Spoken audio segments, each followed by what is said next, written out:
What an interesting question we have here. The question says, if x to the x is equal to 3, find the value of x to the x plus 1. Well, an expression like this is known as the power tower.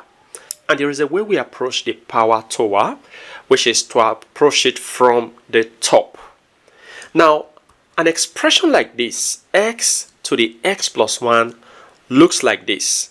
A to the b plus c.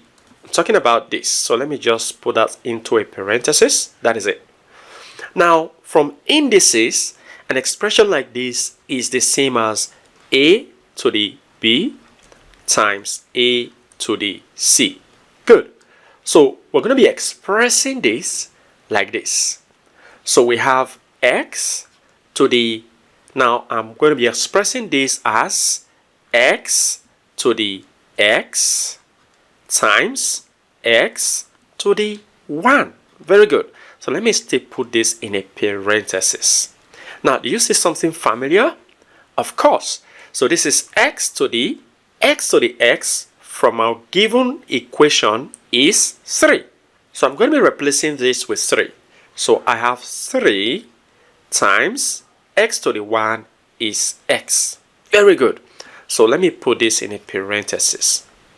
Now, this expression resembles that of a to the b raised to the c.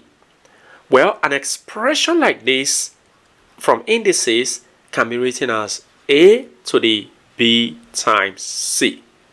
That means when we have a to the b times c, it can be written like this.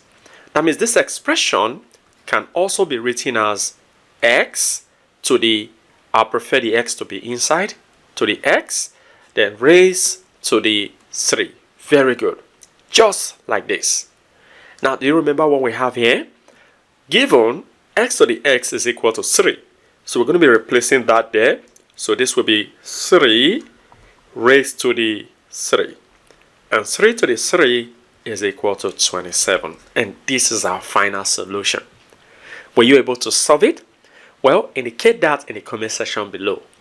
Well, feel free to share your ideas in the comment section below. And if you enjoyed this video and have learned something from this video, go ahead and give this video a thumbs up. Subscribe if you haven't. Turn on the notification bell so you don't miss my upcoming videos. And like I always say, until next time, take care.